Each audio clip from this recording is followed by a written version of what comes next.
মহারাজ 3 পদ ভূমি দেবার জন্য স্বীকার করলেন, সংকল্প করছেন। গুরুদেব এসে মানা করলেন। বামনদেব বলছেন, আমি ব্রাহ্মণ বালক, আমি সংকল্প করতে জানি। যেমনই সংকল্প পাঠ করছেন, ছিদ্রের মধ্যে যেখানে থেকে জল নির্গত হবে, ছিদ্রের মধ্যে শুক্রাচার্য অবস্থান করলেন। বামনদেব বললেন যে, শুক্রাচার্য যে আমাকে দান দিতে মানা করে দেয়, আমি তার চোখকে কানা করে দিই। কুশ দিয়ে যেমনই খোঁচা দিয়েছেন, শুক্রাচার্যের চোখ কানা হয়ে গেল। শুক্রাচার্য বললেন, প্রভু আপনি তো আমার ইষ্টদেব, আমি তো সব জানি, কিন্তু বিনা কারণে আমার চোখ কানা করে দিয়েছ। বামনদেব বলছে, না না না, বিনা কারণে নয়। কেউ যদি দান দিতে চায় ভগবানকে, ভগবত উদ্দেশ্যে, আর সেখানে যে বাধা দেবে তার চোখকে আমি কানা করে দেব। শুক্রাচার্য বলছেন, বেশ ভালো কথা, কিন্তু আমিও কথা দিলাম, কলিযুগে আমি তোমারই আরাধনা করব এবং অন্যকেও আরাধনা করাবো, আর আরাধনা করিয়ে নরকের দিকে নিয়ে চলে যাব। মনে রাখবেন, বলছেন এই কলিযুগে কতগুলো উপশাখা আছে। 4টে হলো মুখ্য সম্প্রদায়। এক হলো রামানুজ সম্প্রদায়, দ্বিতীয় হলো নিম্বার্ক সম্প্রদায়, তৃতীয় হলো বিষ্ণু স্বামী, চতুর্থ হলো মধ্যাচার্য।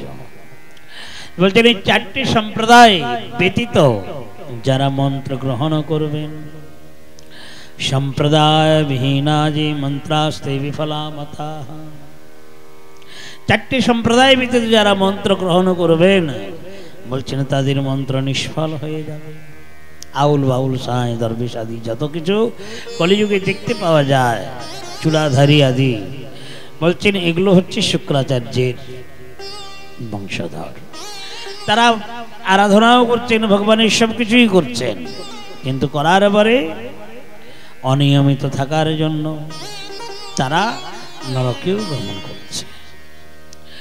এই জন্য শুক্রাচার্য বলি বামনদেব বললেন, শুক্রাচার্য তুমি যা ইচ্ছা তা করো, কিন্তু তুমি আমার দানে কখনো বাধা দিতে আসবে না। বলি মহারাজকে বললেন, আচ্ছা তুমি আমাকে মেপে দাও। তা প্রথম চরণে স্বর্গ, প্রথম চরণে পৃথিবী মেপে নিলেন, দ্বিতীয় চরণে ব্রহ্মলোক মেপে নিলেন, তৃতীয় চরণে জায়গা নেই। তো বলছেন বামনদেব বলি মহারাজ তিনি নিজে প্রণাম করলেন। বলি মহারাজ প্রণাম করলেন, প্রণাম করে বলছেন, প্রভু আপনি যা কিছু নিয়েছেন, আপনার সম্পত্তি নিয়েছেন, গঙ্গা জল দিয়ে গঙ্গার পুজো করলাম, কিন্তু এরপরে যে আমি জিনিস দেব আপনাকে, সেই জিনিসগুলো হচ্ছে আমার নিজস্ব পারিশ্রমিক অর্জিত। বামনদেব মুগ্ধ হয়ে গেলেন, বলি তুমি এমন কি অর্জন করেছো? বলে আমি কাম ক্রোধ লোভ মোহ অহংকার অভিমান মাৎসর্য দম্ভ এইগুলো আমার জীবনের কামাই উপার্জিত। প্রভু এই দম্ভের জন্য এই মস্তকটি আমি কাহার নিকটে আজ পর্যন্ত নত করি নাই, প্রণত হয় নাই। এই জন্য আজকে আপনার শ্রীচরণের আমি এই মস্তকটিকে অর্পণ করে দিলাম, অহংকার রূপী মস্তকটিকে অর্পণ করলাম। যেমনই প্রণাম করলেন, বামনদেব নাভির থেকে তৃতীয় চরণ বের করে বলি মহারাজের মস্তকে দান করলেন। বলে ত্রিবিক্রম ভগবান কি, বলে ত্রিবিক্রম ভগবান কি। বলি মহারাজকে নাগ পাশে বন্দী করলেন। এইভাবে প্রহ্লাদ মহাশয় যখন আসলেন, বললেন, হে বৎস তুমি সপরিবারকে নিয়ে সুতল লোকে গমন করো। আগামী মনমন্তরে বলি ইন্দ্রের আসনে উপবেশন করবে, এক মনমন্তর স্বর্গ রাজ্যে উপবেশন করে স্বর্গ ঐশ্বর্য উপভোগ করবে। এই প্রকার যখন বললেন, বলি মহারাজ প্রহ্লাদ মহাশয় সকলকে নিয়ে আর তিনি বৈকুণ্ঠে গমন করলেন। বলে ভক্তবৎসল ভগবান কি জয়। তো বামনদেব সমস্ত দেবগণ কর্তৃক পূজিত হয়ে পুষ্প বর্ষণ হলো, আর তিনি সেখানে থেকে অন্তর্ধান হয়ে গেলেন। এখনো পর্যন্ত স্বর্গে উপেন্দ্র ভগবান নামে পূজিত হন। স্বর্গের মধ্যে যে উপেন্দ্র ভগবান বামনদেব পূজিত হন, মাত্র 24 ঘন্টার মধ্যে 1 ঘন্টা দেবতাগণ পুজো করতে পারেন, আর দর্শন দেন না। এই জন্য স্বর্গের থেকেও পৃথিবী হচ্ছে সর্বশ্রেষ্ঠ। স্বর্গের মধ্যে যে বস্তুকে আরাধনা করে প্রাপ্ত করা যাবে না, মর্তলোকে মুহূর্তের মধ্যে ভগবানকে আরাধনা করে প্রাপ্ত করা যাবে। এই জন্য বলেন, ধন্য রে ভারতবাসী হেন পুণ্য প্রকাশে। ভারতবাসীগণ এই জন্যই মহান পুণ্যবান, যেহেতু এই ভারতবর্ষে সর্বপ্রকার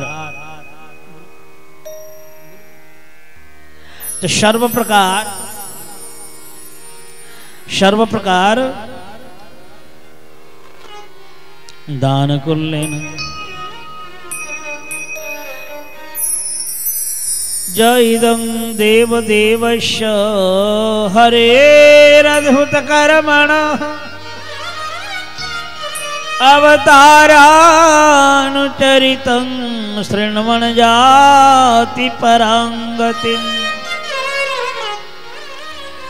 ক্রিয়মাণে কর্মণিদং দৈবে পিত্रोऽथ मानुषे যত্র যত্রানুকীর্তেত ততঃ তেষাং সুকৃতং ভবেৎ।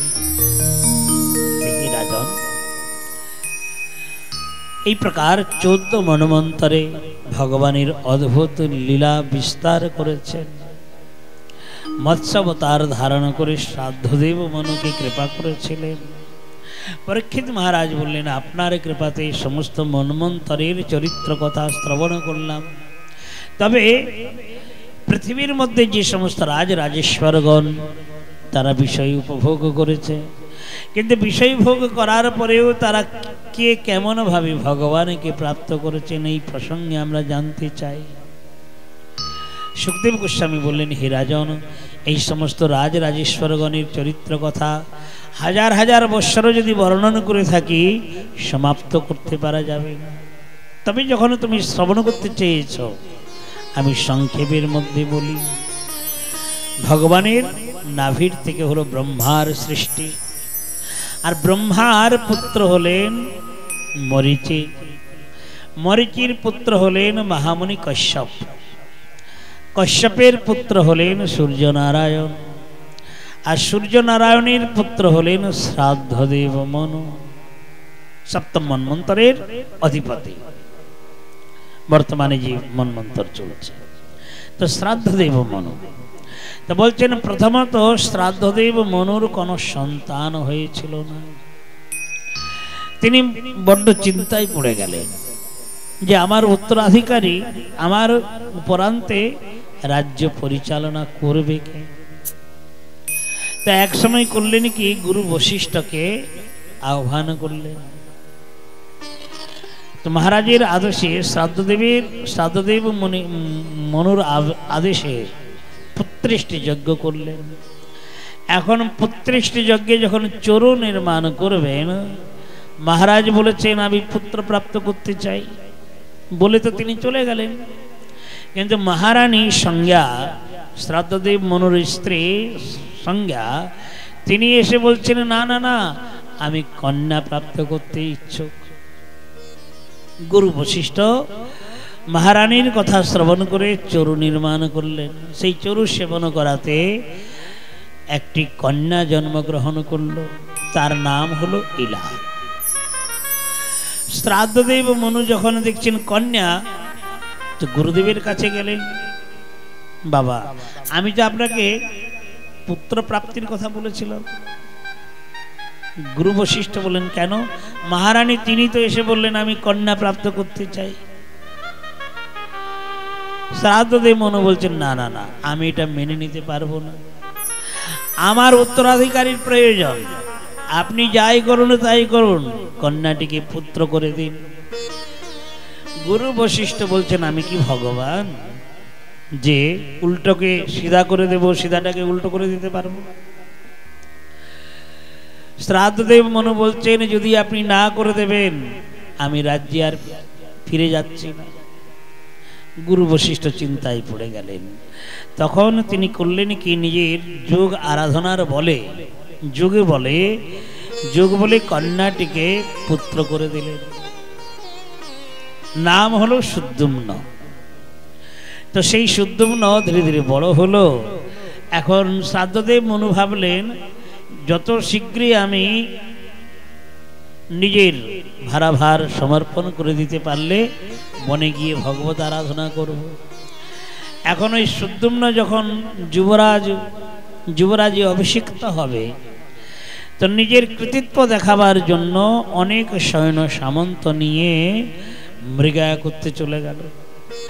এখন মৃগয়া করতে এমন এক বনের মধ্যে প্রবেশ করলো যে বনের মধ্যে পার্বতী দেবীর শ্রাপ দেওয়া রয়েছে। যে পুরুষ এই বনের মধ্যে প্রবেশ করবে সেই স্ত্রী হয়ে যাবে।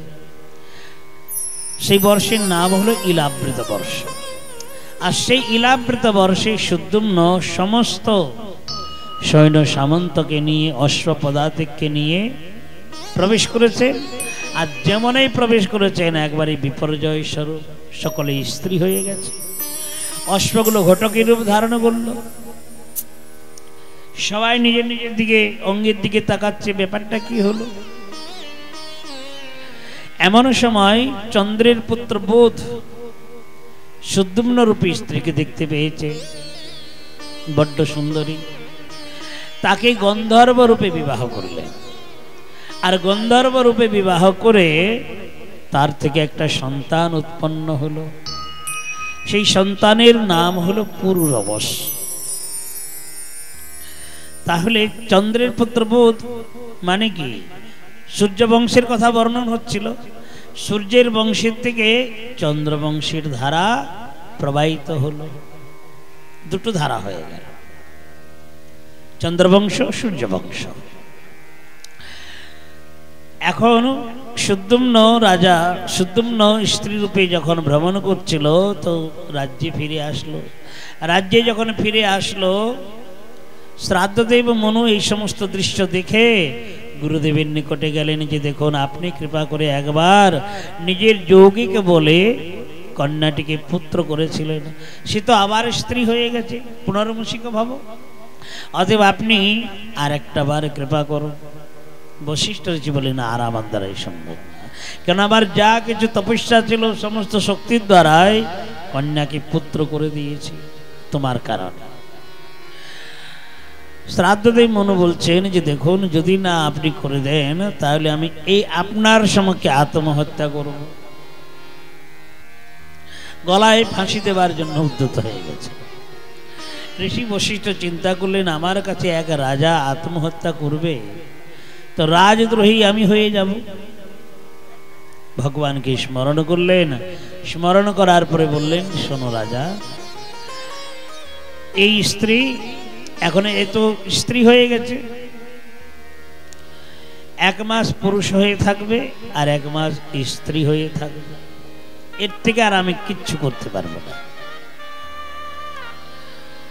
তো যখন পুরুষ রূপে থাকে তখন তো রাজ্য সিংহাসনে বসে, আর যখন স্ত্রী হয়ে যায় তখন ঘরের কোনায় শাড়ি টাড়ি পরে লুকিয়ে থাকে।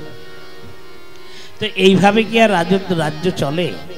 শ্রাদ্ধদেব মনু চিন্তা করলেন না, এই সমস্ত দিয়ে রাজ্য চলবে না। তো তিনি করলেন কি, যমুনার পারে গেলেন। যমুনার পারে 100 বৎসর আরাধনা করলেন এবং আরাধনার প্রভাবে তিনি 10টি পুত্রকে লাভ করলেন, ক্রমশ 10টি সন্তানকে লাভ করলেন, যাদের নাম হলো ইক্ষ্বাকু, নৃগ, সর্যাতি, ধৃষ্ট, করশ, নরসন্ত, প্রসদ্র এবং নাভাগ। তো বলছেন নাভাগের পুত্র হলেন অম্বরীশ। তো মহাদেবের কৃপাতে নাভাগ অম্বরীশের ন্যায় মহান ভাগবত পুত্রকে প্রাপ্ত করেছিলেন। তো অম্বরীশের চরিত্রটি হলো মথুরার মধ্যে, এখনো যমুনার পারে অম্বরীশ টিলা আছে, দুর্বাসা টিলা আছে। তো বৃন্দাবনে এখনো মনে করুন যারা একাদশী ব্রত করেন, ব্রত তো প্রায় করেই করেন, কিন্তু ব্রজবাসীরা নিয়মিতভাবে সংকল্পিত অবস্থায় করেন। সংকল্পিত বলতে 1 বৎসর পূর্ণ, মনে করুন 1 বৎসর সংকল্প করলেন যে আমি 1 বৎসরের মধ্যে 24টা একাদশী ব্রত করব। যখন 24টা সমাপন হয়ে যাবে, 1 বৎসর সমাপন হয়ে যাবে, তা সেই একাদশীর দিনে কি করবেন জানেন? বলছেন 24টা একাদশী 25 জন ব্রাহ্মণকে ডেকে ফলাহার করাবেন, আর তার সঙ্গে দান দক্ষিণা দেবেন। আবার সেই সময় সংকল্প হাতে গ্রহণ করবেন যে আমি আবার আজকের থেকে 1 বৎসরের জন্য একাদশী ব্রত ধারণ করলাম। তো অম্বরীশ এই প্রকার তিনি একাদশী ব্রত ধারণ করেছিলেন। কিন্তু একাদশীর নিয়ম হলো একাদশী করলে পরে যথা সময়ে পালন করা উচিত। তাহলে একাদশীর মহিমা কি? একাদশীর মহিমা হলো জং জং কাময়তে কামম তং তং প্রাপ্নোতি সাধক। একাদশীর প্রথম মুহূর্তে স্নান করে যখন ধারণ করবেন, যদি কোনো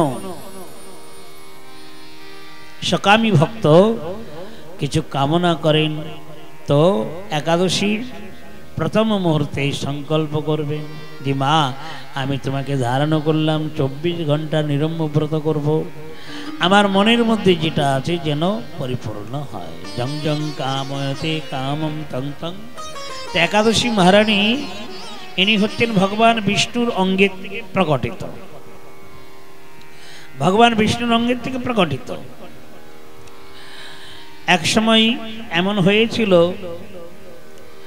এক মহান অসুর সমস্ত দৈত্যদের দেবতাদের পরাস্ত করছিল। নাম হলো তালজঙ্ঘ নামক অসুর। তো চন্দ্রাবতীপুরে এই তালজঙ্ঘ নামক অসুর নিবাস করত। সেখানে থেকে গিয়ে স্বর্গে সমস্ত দেবতাদের পরাস্ত করত। দেবতারা ভগবানকে যখন প্রার্থনা করে জানালেন, শঙ্খ চক্র গদা ধারণ করে ভগবান বিষ্ণু এই তালজঙ্ঘ অসুরের সঙ্গে যুদ্ধ করতে লাগলো। তা বলছেন যুদ্ধ করতে করতে 1000 বৎসর যুদ্ধ করেছেন, তথাপিও ভগবান বিষ্ণু অসুরকে সংহার করতে পারেন নাই। বলছেন সেই সময় যুদ্ধ করতে করতে ভগবান বিষ্ণু হিমালয়ে গিয়ে সিংহাবতী নামক এক গুফা ছিল, আর সেই গুফার মধ্যে নিজে পীতাম্বরী বস্ত্র আচ্ছাদন করে ঘুমিয়ে পড়লেন। এদিকে তালজঙ্ঘ নামক মরুদত্ত গিয়ে যখন উপস্থিত হলো, দেখছেন যে ঘুমিয়ে পড়েছে। তো ঘুমন্ত ব্যক্তিকে জাগাতে নেই, এই জন্য অসুর রাজ প্রতীক্ষা করছিল। তা প্রতীক্ষা করতে করতে এমন হলো যে ভগবান বিষ্ণুর অঙ্গের থেকে একটি সুলক্ষণা সমন্বিত কন্যা উৎপন্ন হলেন, বিবিধ অস্ত্র আয়ুধ নিয়ে প্রকটিত হয়েছেন। তো সেই কন্যা করল কি, অসুরকে দেখে অসুরের সঙ্গে যুদ্ধ করতে লাগলো। আর অসুরের সঙ্গে যুদ্ধ করতে করতে অল্প কালের মধ্যে তালজঙ্ঘ নামক মরুদত্তকে সমাপ্ত করে ফেললেন। তো সেই কন্যা ভগবানের মস্তকের দিকে এসে দাঁড়িয়ে থাকলেন। যখন ভগবান জাগ্রত হলেন তখন দেখতে পাচ্ছেন কনকময় কান্তি স্বর্ণলতিকা কন্যা। জিজ্ঞাসা করলেন তুমি কে? বলছেন প্রভু আমি আপনার অঙ্গের থেকে উৎপন্ন হয়েছে। ও তুমি আমার অঙ্গের থেকে উৎপন্ন হয়েছ? বলছেন হ্যাঁ। হঠাৎ করে দেখছেন অসুর মরে পড়ে রয়েছে। দেবী তাহলে অসুরকে মারল কে? কন্যা বলছেন আমি মেরেছি। ভগবান পরম প্রসন্ন হলেন যে দেখো দেবী আমি 1000 বৎসর যুদ্ধ করেছি, কিন্তু এই অসুরকে পরাস্ত করতে পারিনি। আর তুমি কি করলে? অল্প সময়ের মধ্যে তাকে মেরে ফেললে। এই জন্য তুমি যা চাইবে আমি তোমাকে সব কিছু অর্পণ করে দেব। তো দেবী বলছেন আগে আমার নামকরণ করে দিন, এখনো তো আমার নামকরণ হয়নি, অতএব আগে আমার নামকরণ করুন, তারপরে আমি বর চাইব। তো ভগবান বিষ্ণু দেখলেন যে প্রতিপদের থেকে দ্বিতীয়া তৃতীয়া সেই দিন ছিল একাদশী তিথি। ভগবান বিষ্ণু বললেন যে তুমি একাদশীর তিথিতে উৎপন্ন হয়েছ, এই জন্য তোমার নাম হলো একাদশী, এখন তুমি বর চাও। এখন একাদশী বলছেন প্রভু বিশ্বের মধ্যে যত তীর্থ আছে, যত তপস্যা আছে, যত ধ্যান ধারণা আছে, অষ্টাঙ্গ প্রাণায়াম যোগ শাস্ত্র বেদ বেদান্ত শাস্ত্রের সমস্ত শক্তি যেন আমার মধ্যে বিরাজমান করে। ভগবান বিষ্ণু বললেন তথাস্তু, তোমার মধ্যে বিরাজমান করো। একাদশী মহারানী বললেন যে প্রভু আপনি যখন আমাকে বর দিলেন, আপনার নিকটে আমার একটা প্রার্থনা, একটাই প্রার্থনা। বলে কি? আমার দিনের দিনে, একাদশীর দিনে, মানে একাদশীতে আমার জন্ম, তো এই দিনের দিনে যারা আপনাকে শরণ বন্দন করবে এবং অনাহারে ব্রত করবেন, অনাহারে ব্রত করবেন, তারা যা চাইবে আমার কাছে আমি সেই বস্তুই দান করতে পারি, যেন দান করতে পারি। ভগবান বললেন তথাস্তু। তো একাদশীর দিনে নিরম্ব বলতে জানি কানি চ পাপানি অন্নমাশ্রিত তিষ্ঠন্তি। জানি কানি চ, যত প্রকারের পাপ রয়েছে বলছেন সপ্তধান্যের মধ্যে একাদশীর দিনে নিবাস করে। যদি একাদশীর দশীর দিনে যদি কেহ অন্ন ভোজন করে, সপ্তধান্যের অন্তর্গত যদি ভোজন করে, বলছেন অন্ন ভোজন করা হয় নাই, পাপ ভোজন করা হয়। হয়তো শুনতে আমাদের খারাপ লাগছে, কিন্তু শাস্ত্রের বাণী জানি কানি চ, যে কোনো পাপ অন্যের মধ্যে নিবাস করে। এই জন্য একাদশীর দিনে অন্ন ভোজন করা উচিত না। যখন গোপাল ভট্ট গোস্বামী পাদ তিনি হরিভক্তি বিলাস রচনা করছিলেন, তো সেই সময় একাদশীর মহিমা বর্ণন করলেন। তো তিনার এক শিষ্য ছিলেন হরিবংশজি। তো তিনি জিজ্ঞাসা করলেন যে যারা নিরম্ব ব্রত করতে পারবে না তারা কি করবে বলুন দেখি। এমনও তো হতে পারে বৃদ্ধ আতর, বলছেন তারা বিকল্পে কিছু ফল ভোজন করতে পারবে, দুগ্ধপান করবে, তথাপিও যেন একাদশী ব্রত করে। আর একাদশী করার জন্য কারও বাধা নেই, যখন থেকে যার জ্ঞান উৎপন্ন হবে, আবাল বৃদ্ধ বনিতা। এবং এই একাদশীটি হলো ভগবানের প্রসন্নতার কারণ। আর ভগবান যদি প্রসন্ন হন, যা চাইবে তাই দিবেন। এই জন্য একাদশী ব্রত করা বিধেয়। তো ভক্ত অম্বরীশ তিনি একাদশীর ব্রত ধারণ করেছিলেন, আর দ্বাদশীর দিনে যথা সময়ে পালন করা বিধেয়। তো তিনি সর্বপ্রথমে ব্রাহ্মণ দিগকে, বৈষ্ণব দিগকে ভোজন করাইলেন, আর নিজে যখন পালন করবেন, ব্রত খুলবেন, ঠিক সেই সময় ঋষি দুর্বাসা এসে উপনীত হলেন। আর ঋষি দুর্বাসাকে দেখে বললেন যে হে প্রভু, আপনি যখন কৃপা করে এসেছেন আপনি ভোজন করুন। ঋষি দুর্বাসা বললেন আমার তো এখনো স্নান হয়নি, অতএব আমি স্নানটা করে চলে আসি। ঋষি দুর্বাসা যমুনায় স্নান করতে গেলেন, আর বিলম্ব হয়ে যাচ্ছে। এখন স্নান করতে গিয়ে অম্বরীশের বিলম্ব হয়ে যাচ্ছে, সময় পেরিয়ে যাচ্ছিল। এই জন্য ব্রাহ্মণদের কাছে, বৈষ্ণবদের কাছে আদেশ নিয়ে তিনি গণ্ডূষ মাত্র জল মুখে অর্পণ করলেন। যারা নিরম্ব ব্রত করেন বলছেন তেনারা জল যদি টুকু পান করে তাতেও পারণ হয়ে যায়, কিন্তু যারা বিকল্পে ফল আদি সেবন করে বলছেন জল পান করলে তাদের পারণ হবে না। তখন জগন্নাথের মহাপ্রসাদ অথবা ঠাকুর ভগবত নিবেদিত প্রসাদ গ্রহণ করেই ব্রতের পালন করতে পারা যাবে। বলে একাদশী মহারানী কি জয় হো। এই একাদশী মহারানীর কৃপাতে নন্দ মহারাজ সাক্ষাৎ ভগবানকে পেয়েছেন। এটা আমরা যথাসময়ে শ্রবণ করব। তো এইভাবে ঋষি দুর্বাসা যখন এসে দেখলেন আচমন করছেন, রেগে গিয়ে কৃত্যা প্রকট করলেন। ভক্ত অম্বরীশকে বিনাশ করার জন্য কৃত্যা প্রকট করলেন। ভগবান তিনি পরম দয়ালু, তিনি আগের থেকেই সুদর্শন চক্র অম্বরীশকে দান করে রেখেছিলেন। সেই কৃত্যা যখন প্রকটিত হলো, কৃত্যাকে বিনাশ করে ঋষি দুর্বাসাকে বিনাশ করতে চাইলেন, কিন্তু তিনি ব্রহ্মলোকে গেলেন, শিবলোকে গেলেন, বৈকুণ্ঠ গেলেন। ভগবানের কাছে অনেক অনুনয় বিনয় করলেন। ভগবান বলছেন যে দেখো, ভক্তগণ আমার হৃদয়ে নিবাস করে, আমি তাদেরই হৃদয়ে নিবাস করি। এই সুদর্শন চক্র এখন আমার নয়, ভক্ত অম্বরীশের।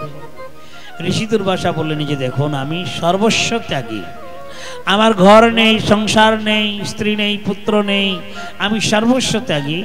আমি আপনার ভক্ত না হয়ে আর একজন গৃহী অম্বরীশ ভক্ত হয়ে গেল।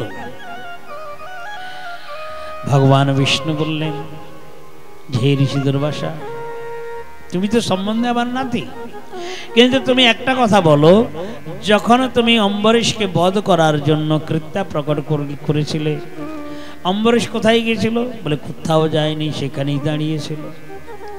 আচ্ছা, যখন কৃত্যাকে বিনাশ করে সুদর্শন চক্র তোমার পিছনে ছুটলো, তুমি কোথায় গেলে? বলে ব্রহ্মলোকে গেলাম, শিবলোকে গেলাম, আপনার নিকটে এসেছি। বলে কেন? না প্রাণের ভয়, মৃত্যুর ভয়। তাহলে সাধারণ এক গৃহী ভক্ত অম্বরীশ, তার মৃত্যুর ভয় হলো না, সে মৃত্যুকে বরণ করে নিচ্ছে। আর তোমার মতন এক সর্বস্ব ত্যাগী সন্ন্যাসী মৃত্যুর ভয়ে ব্রহ্মলোক, শিবলোক, বৈকুণ্ঠ পর্যন্ত চলে এসেছে। এখন তুমি বলো, আমার ভক্ত কে হতে পারে? তুমি শ্রেষ্ঠ না ভক্ত অম্বরীশ শ্রেষ্ঠ? ঋষি দুর্বাসা বললেন, প্রভু আমি আজকে বুঝতে পারলাম যে গৃহী হোক বা সন্ন্যাসী হোক, যারা আপনার চরণে মন অর্পণ করে থাকে, সর্বস্ব সমর্পণ করে দেয়, সেই হচ্ছে পরম ভক্ত। আমি আপনার ভক্ত হতে পারি না, কিন্তু প্রভু আপনি তো আমাকে রক্ষা করতে পারেন। বৈকুণ্ঠনাথ বললেন যে ঋষি দুর্বাসা, দেখো, যার কাছে তোমার অপরাধ হয়েছে, যাকে তুমি বিনাশ করতে চেয়েছিলে, তিনি যদি কৃপা করে রক্ষা করেন, তবেই তুমি প্রাণকে ফিরিয়ে পাবে। আবার ঋষি দুর্বাসা বৈকুণ্ঠ থেকে আসলেন, যেখানে ঋষি অম্বরীশ প্রতীক্ষায় দাঁড়িয়ে আছেন। তিনার কাছে এসে শরণাপন্ন হলেন। ভক্ত অম্বরীশ সূর্যকে চক্রকে প্রার্থনা করলেন, সেই সুদর্শন চক্রের দ্বারাই সুরক্ষিত হলেন। সেই সময় ঋষি দুর্বাসা বুঝতে পারলেন যে ভক্তের অনন্ত মহিমা। অহো অনন্ত দাসানাং মহত্বং দৃষ্টমদ্যমে কৃতাগশোপি যদরাজন মঙ্গলানি সমীহতে। অহো, ভক্তির কত অনন্ত মহিমা! যাকে আমি প্রাণে মেরে ফেলতে চেয়েছিলাম, আজ তিনি আমাকে জীবন দান দিলেন। এই প্রকার গুণমহিমা বর্ণন করতে করতে একসঙ্গে ভোজন করলেন, ক্ষমা যাচনা করলেন। তারপরে ঋষি দুর্বাসা সেখানে থেকে গেলেন। বলছেন তিনার বংশে মান্ধাতা, জীবনাশ্ব, এবং তিনার বংশে হলেন রাজা সাগর, যিনি শত অশ্বমেধ যজ্ঞ করতে গিয়ে 60,000 সন্তান দিগকে অশ্বরক্ষার জন্য নিযুক্ত করেছিলেন। তো ইন্দ্র করেছিলেন কি, অশ্বটিকে অপহরণ করে যেখানে কপিল মুনি তপস্যা করছিলেন, সেই জায়গাতে অশ্বটিকে বন্ধন করে দিয়েছে। এদিকে 60,000 সন্তান সাগরের, তারা অশ্বটিকে খুঁজছিলেন। খুঁজতে খুঁজতে পাতালে গেলেন, আর সেইখানে দেখছেন কপিল মুনির সমক্ষে অশ্বটি বাঁধা। 60,000 সন্তানগণ মনে ভাবলেন, ও ঋষি আমাদের অশ্বটিকে হরণ করে এনে আর নিজের কাছে বেঁধে রেখেছে। একসঙ্গে তারা গর্জন করে উঠলেন, এই ধরনের দুষ্ট ঋষিকে রাখা উচিত না, মেরে ফেলো মেরে ফেলো করতে করতে মহান শব্দ করতে করতে ছুটে চলে আসলো। কপিল মুনির ধ্যান ভঙ্গ হলো। আর তাদের এই প্রকার সংহারকারী প্রকোপ দেখে তিনি দৃষ্টির মাধ্যমে চোখের থেকে অনল বর্ষণ করলেন, অগ্নি বর্ষা করলেন।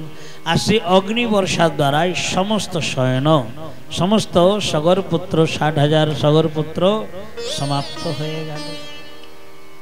তো সগর রাজার যজ্ঞ পূর্ণ হলো না। বলছেন দ্বিতীয় রানীর থেকে পুত্র হয়েছিল অসমঞ্জস। আহা, অসমঞ্জস, অসমঞ্জসের পুত্র হলেন অংশুমান। বলছেন ইনি কপিল মুনির থেকে অশ্বটিকে আনয়ন করলেন এবং কিভাবে পিতৃপিতামহগণ উদ্ধার হবেন এই জন্য প্রার্থনা করে জানলেন। অংশুমান প্রথমত তিনি যজ্ঞ পূর্ণ করিয়ে দিয়ে হিমালয়ে তপস্যা করতে গেলেন গঙ্গাকে আনয়ন করার জন্য, কিন্তু অংশুমান পেরে উঠল না। তিনার পুত্র দিলীপ তিনি গঙ্গাকে আনয়ন করার জন্য তপস্যা করলেন, তিনিও অসমর্থ হলেন।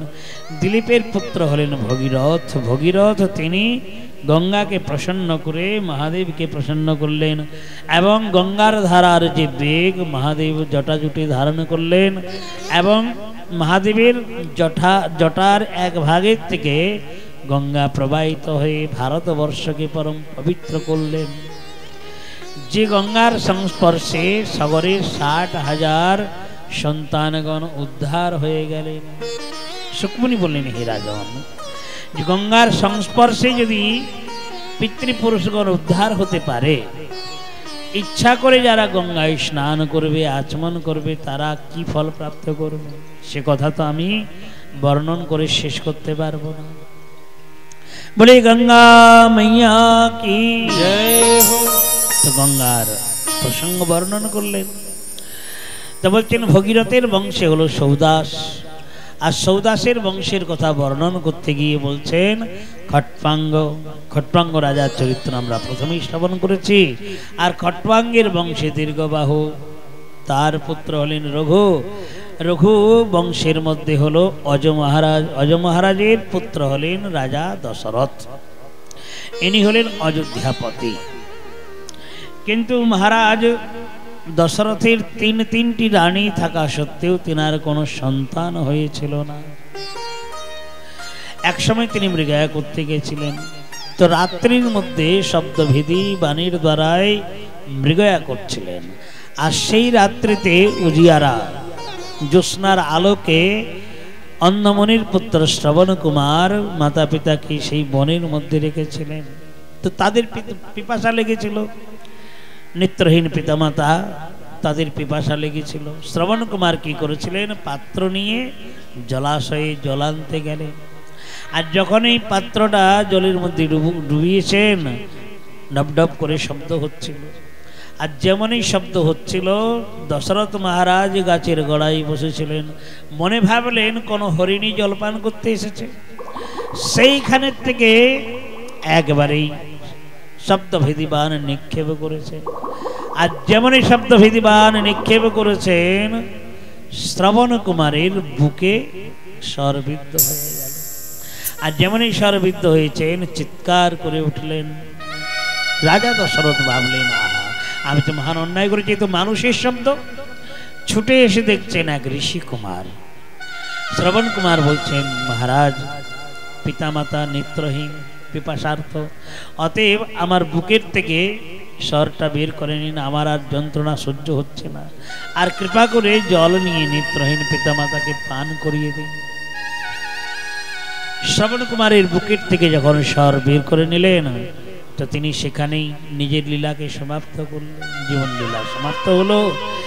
রাজা দশরথ মহান ভয়ে ভীত হয়ে, শ্রাপের ভয়ে ভীত হয়ে আর জল নিয়ে অন্নমনির নিকটে উপস্থিত হলেন। অন্ধমণি এবং ঋষিপত্নী অনেক চিৎকার করলেন, শ্রবণ, তুমি তো এই ধরনের করো না কোনোদিন। তুমি কি খেলা করছো, কানামাছি খেলা করছো, যে আমার নিকটে এসেও তুমি আমাকে জল পান করাচ্ছ না, সামনে আসছো না। পরিশেষে মহারাজ দশরথ পরিচয় দিলেন যে দেখুন, আপনার পুত্র হত্যাকারী রাজা দশরথ সমক্ষে উপস্থিত আছে। অন্ধমণি বললেন, কে? আমার পুত্র হত্যাকারী। দশরথ মহারাজ বললেন যে প্রভু, আসলে তো আমি ভুল করে শব্দভেদী বাণ মেরেছিলাম, মনে ভাবলাম হরিণ জলপান করতে এসেছে, অজ্ঞাত অবস্থাতে ঋষিকুমারকে আমি মেরে ফেলেছি। সেই সময় অন্ধমণি বিলাপ করতে লাগলেন যে আমরা নেত্রহীন পিতামাতা, আর এই একমাত্র অন্ধের নড়ী শ্রবণ ছিল, কোন পাপে পিতামাতা থাকতে সন্তান মরে গেল। অনেক প্রকার বিলাপ করলেন।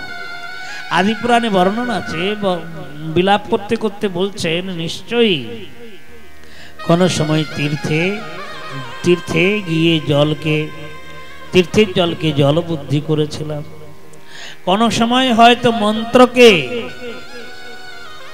নিষ্প্রভ মনে করেছিলাম, কোন সময় বিগ্রহকে দর্শন করে শিলা বুদ্ধি করেছিলাম, অথবা কোন সময় সাধু গুরু বৈষ্ণবকে দেখে তাদের জাতি বুদ্ধি করেছিলাম। না হলে আমরা নেত্রহীন পিতামাতা বেঁচে থাকতে সন্তান হারা হবে কেন? এই প্রকার প্রলাপ করছিলেন। পরিশেষে বললেন যে হে রাজা দশরথ, আমরা যেভাবে পুত্রের শোকে নিজেদের প্রাণকে বিসর্জন করে দিয়েছি, একদিন তোমাকে পুত্রের শোকে প্রাণকে বিসর্জন করতে হবে। মহারাজ দশরথ বললেন যে দেখুন, আমার তো কোনো সন্তান নেই, অতএব আমার তো পুত্র শোক হবার কথা না। অন্ধমণি বললেন যে শোনো, বিভাণ্ডকের পুত্র শৃঙ্গীকে আনয়ন করবে, পুত্রেষ্টি যজ্ঞ করাবে, একটা দুটো নয়, চারটে মহান ভগবত স্বরূপ, সাক্ষাৎ ভগবত স্বরূপ পুত্র উৎপন্ন হবে, এবং তুমিও পুত্র শোকে একদিন প্রাণকে হারিয়ে বসবে। অন্ধমণির বরটি হয়ে গেল মহারাজ দশরথের পক্ষে পরম বর। এই জন্য বিভাণ্ডকের পুত্র শৃঙ্গীকে আনয়ন করলেন। তিনার কাছে একটি কন্যা ছিল শান্তা, সেই শান্তাকে শৃঙ্গীর সঙ্গে বিবাহ দিলেন। আর শৃঙ্গী যখন পুত্রেষ্টি যজ্ঞ করলেন, তো সেই সময় তিনটি চরু নির্মাণ করলেন তিন রানীর জন্য। মধ্যস্থলে এক কাক এসে সুমিত্রার হস্তের থেকে চরু নিয়ে চলে গেল। এখন মাঝখানে সুমিত্রা শূন্য হস্তে দাঁড়িয়ে আছে, কৌশল্যা অপর দিকে আছেন। কৌশল্যা নিজের চরুর এক ভাগ সুমিত্রাকে দিলেন এবং বললেন যে দেখো, আমি যে তোমাকে অংশটুকু দিলাম, এই অংশে যে পুত্র জন্মগ্রহণ করবে সে আমার পুত্রের সেবা করবে। এদিকে কেকই মা দাঁড়িয়ে আছেন। কেকই বলছেন ঠিক আছে, বড় রানী যখন তোমাকে কিছু অংশ দিয়েছে, আমি তোমাকে কিছুটা অংশ দিলাম, চরুর ভাগ দিলাম। এই চরুর ভাগের থেকে যে পুত্র জন্মগ্রহণ করবে সে আমার পুত্রের সঙ্গে অবস্থান করবে। তো এদের এক একটা ভাগ হলো, সুমিত্রার দুটো ভাগ হলো। আজ যখন সেবন করেছেন, দিব্য তেজে আলোকিত হলো। সুখমুনি বললেন হে রাজন, অযোধ্যার মধ্যে একবারেই রাজ মন্দির প্রাঙ্গণ একেবারে ঝলমল করতে লাগলো। সমস্ত দেবতাগণ আবাগমন করতে লাগলেন। চারিদিকে ঋষি মুনিগণ সেই রাজ মন্দিরে আসেন, গমন করেন। আর ঠিক মধুবাস চৈত্র মাস শুক্লপক্ষ নবমী তিথি বুধবার মধ্যাহ্নকালে শুভ নক্ষত্রে শুভ লগ্নে নবমী তিথি মধুমাস পুনিতা, নবমী তিথি মধুমাস পুনিতা, নবমী তিথি মধুমাস পুনিতা, নবমী তিথি মধুমাস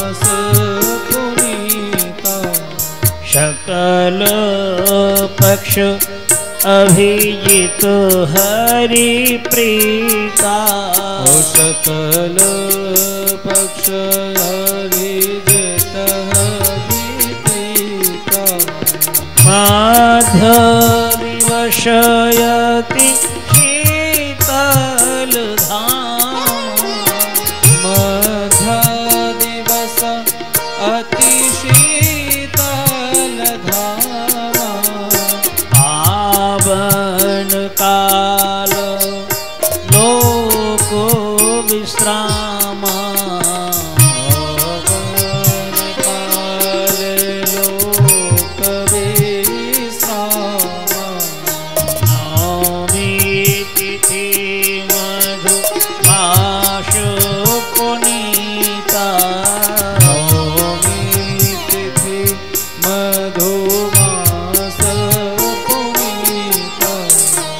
मधुमास चैत्र मास शुक्ल पक्ष मध्याह्न काले भगवान तिनी अंशांशी हये चारि भागे विभक्त हये राम लक्ष्मण भरत शत्रुघ्न रूपे महाराज दशरथेर भवने प्रकटित हलेन। बोले रामचंद्र भगवान की जय, लक्ष्मण लाल की जय हो, भरत शत्रुघ्न की जय हो, महाराज दशरथ की जय हो, जय जय श्री राधे राधे। महाराज दशरथेर भवने आनंद सिंधु आविर्भूत हलेन। भय प्रगट कृपाला दीन दयाला कौशल्या हितकारी हर्षित महतारी मुनि मनहारी अद्भुत रूप विचारी लोचन अभिरामा तनु घन श्यामा निज आयुध भुज चारी भूषण बन माला नयन विशाला शोभा सिंधु करारी कहीं दुहि कर जोरी असुतित तोरी यही विधि करूं अनंता माया गुण ज्ञानातीत यमाना वेद पुराण भणंता करुणा सुख सागर सब गुण आगर जो ही गावहि श्रुति संता सोम महित लागी जनय अनुरागी भयो प्रगट श्रीकांता ओ ब्रह्मांड निकाया निर्मित माया रोम रोम प्रतिवेद करे मम उर सोमासी जय उपहासी सुनत देव मति धीर रहे उपजा जब ज्ञाना प्रभु मुस्काना चरित बहुत विधि कीन कहे कही कथा सुहाई मार्ग बुझाई यही प्रकार श्रुत प्रेम रहे माता पुनि बोली सोमति डोली तबहि तात रूपा जय शिशुलीला अति प्रिय शीला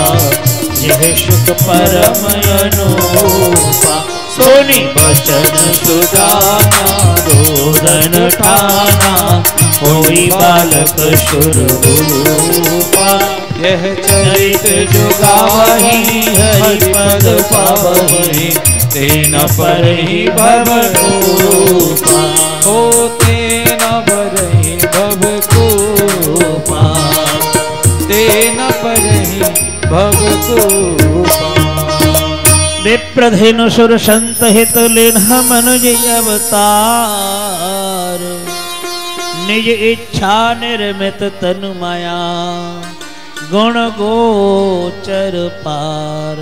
बोले रामचंद्र भगवान जय हो। प्रभु रामचंद्र अयोध्यार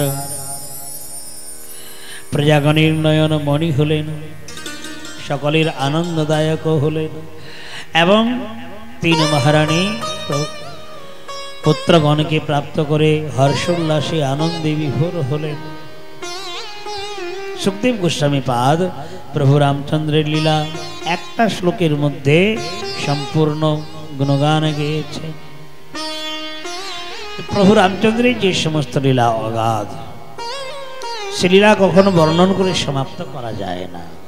এই জন্য সুখদেব গোস্বামী পাদ এক শ্লোকের মাধ্যমে তিনি সমস্ত লীলা বর্ণন করলেন। পিতৃ আদেশ পরিপালন করার জন্য, পিতৃ আদেশ পরিপালন করার জন্য 14 বৎসরের জন্য বনে গেলেন, ঋষিমুনিদিগকে পবিত্র করে, এবং অশোক বাটিকা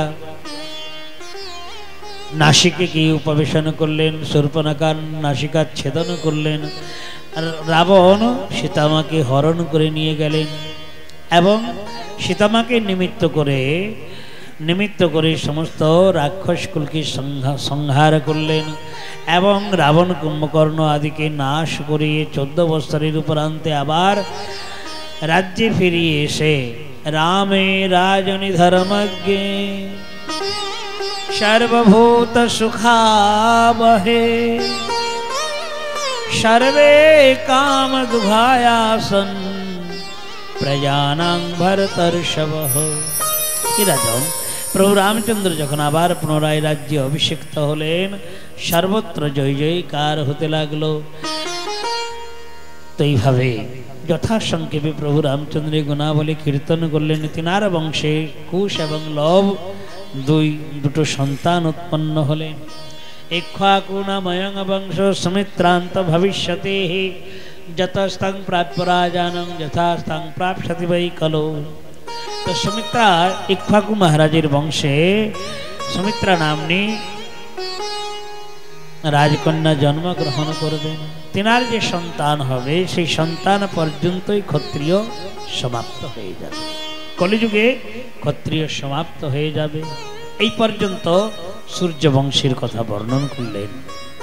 সুখদেব গোস্বামী বলেন, হে রাজন, এখন আমি সেই চন্দ্রবংশের কথা বর্ণন করিতেছি, যে চন্দ্রবংশে ভগবান শ্রীকৃষ্ণ আবির্ভূত হয়েছেন।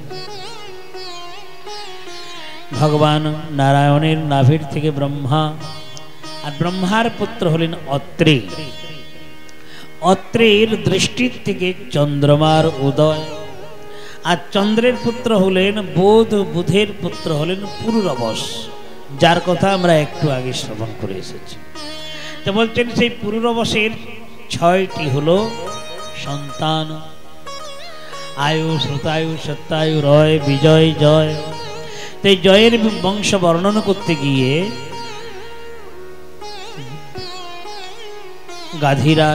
গাধিরাজের বংশে হলেন যমদগ্নি, আর যমদগ্নির গৃহে ভগবত স্বরূপে পরশুরাম রূপে প্রকটিত হলেন। এবং পরশুরাম তিনি ইহজগতে এসে 21 বার ক্ষত্রিয়দিগকে নিধন করলেন। কারণ হলো সহস্রবাহু সম্পন্ন কার্তবীর্যার্জুনের পুত্রগণ ঋষি যমদগ্নির মস্তককে ছেদন করে দিয়েছিলেন, যার জন্য ক্রোধের আবেগে এসে পৃথিবীর মধ্যে ঘুরে ঘুরে 21 বার ক্ষত্রিয়কে সমাপ্ত করে দিয়েছিলেন। তবে ক্ষত্রিয়ানীগণ একজন পুরুষকে নারী বেশে সাজিয়ে সকলেই রক্ষা করেছিলেন, যার জন্য তার নাম হয়েছিল নারী কবচ। বর্তমানে যে ক্ষত্রিয়ের বংশ দেখা যায়, বলছেন সেই নারী কবচের বংশধর। তাও আবার কলিযুগ যখন এসে উপস্থিত হবে ঘুরকলি, সেই সময় ক্ষত্রিয় কুল সমাপ্ত হয়ে যাবে। এইভাবে জয়ের বংশ বর্ণন করলেন। আয়ুর বংশ বর্ণন করতে গিয়ে রাজা নহুষের চরিত্র কথা বর্ণন করলেন। নহুষের 6টি হলো সন্তান, জ্যোতি, যজাতি, সংজাতি, আয়তি, বিয়তি, কৃতি। তো বলছেন যজাতি মহারাজ তিনি অনুলোম রূপে বিবাহ করেছিলেন, মানে তিনি যে ক্ষত্রিয়, ক্ষত্রিয়ানীকে বিবাহ করতে পারেন নাই। শুক্রাচার্যের কন্যা দেবযানীকে তিনি বিবাহ করেছিলেন। এই জন্য বলছেন প্রতিলোম রূপে বিবাহ হয়েছিল। বৃষপর্বা রাজার একটি মাত্র কন্যা ছিল শর্মিষ্ঠা, তাকে দাসী রূপে যজাতি মহারাজকে দান করে দিয়েছিলেন। তবে যজাতি মহারাজের পরবর্তীতে তিনার বংশের মধ্যে বলছেন শর্মিষ্ঠার থেকে 3টি পুত্র জন্ম নিয়েছিল, গ্রহণ করেছিল। আর দেবযানীর থেকে দুটো পুত্র, যদু, ধ্রুবসু। আর শর্মিষ্ঠার থেকে অনু, দ্রুহ এবং পুরু। তো এইভাবে যজাতি মহারাজের বংশাবলী হলো। কিন্তু যজাতি মহারাজ 1000 বৎসর তিনি বিষয় ভোগ করলেন, তথাপিও বিষয়ের মধ্যে বৈরাগ্য বা বিতৃষ্ণা উৎপন্ন হলো না। এই জন্য অবশেষে নিজ পত্নী দেবযানীকে নিজেরই চরিত্রের কথা বর্ণন করে আর শেষ পর্যন্ত পরম বৈরাগ্য ধারণ করে ভগবানের আরাধনা করে পরম ধামকে প্রাপ্ত হলেন। বলছেন যজাতি মহারাজের যে কনিষ্ঠ পুত্র পুরু বংশের কথা বর্ণন করলেন, যে বংশের মধ্যে রন্তিদেব আকাশ বৃত্তি অবলম্বন করে জীবনে নির্বাহ করেছিল। 48 দিন অনাহারে জীবনে নির্বাহ করেন। তো রন্তিদেবের বংশে দুষ্যন্ত নামক রাজা হলেন। আর সেই দুষ্যন্ত রাজা শকুন্তলাকে, ঋষিকন্যা শকুন্তলাকে গন্ধর্ব রূপে বিবাহ করেছিলেন। তার থেকে একটি মাত্র পুত্র হয়েছিল ভরত। যে ভরত এক সঙ্গে সিংহ বালকদের সঙ্গে খেলা করছিল, অশ্ব শাবকদের সঙ্গে খেলা করছিল। এমনকি বলছেন 3300 অশ্বকে একসঙ্গে বন্ধন করতে সমর্থ হয়েছিল ভরত, যার জন্য পুনরায় ভরত আবার শকুন্তলাকে গ্রহণ করে নিয়েছিলেন। তো সেই ভরতের বংশের কথা বর্ণন করলেন। সেই ভরতের বংশে দিবদাস আদি এক এক মহান রাজা হলেন। দিবদাসের বংশে হলেন শন্তনু রাজা। শন্তনু রাজার বংশে হলেন পিতামহ ভীষ্ম। এবং পরবর্তীতে যখন তিনাদের বংশ চিত্র বিচিত্র তাতেও আবার সমাপ্ত হয়ে গেল, তখন আবার বিচিত্র বীর্য অবরজ নামনা চিত্রাঙ্গদৌ হত।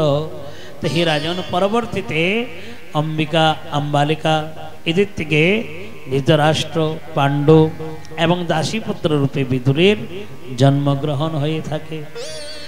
তো ইনাদের বংশের কথা বর্ণন করলেন কুরু পাণ্ডবদের।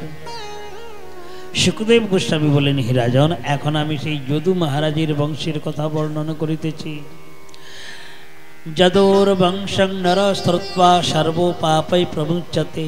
যদু মহারাজের বংশের কথা যারা শ্রবণ করবেন তারা সর্বপ্রকার পাপের থেকে মুক্ত হবেন। বলছেন যজাতির জ্যেষ্ঠ পুত্র হলেন যদু। আর যদু মহারাজের বংশে এক শশবিন্দু নামক রাজা হয়েছিলেন। তা বলছেন শশবিন্দু রাজার 14 সহস্রাশ চক্রবর্ত অপরাজিত। বলছেন শশবিন্দুর 1 কোটি রানী বিবাহ হয়েছিল এবং প্রত্যেক রানীর থেকে 100 করে পুত্র জন্মগ্রহণ করে। তো 10 লক্ষ সহস্রাণী।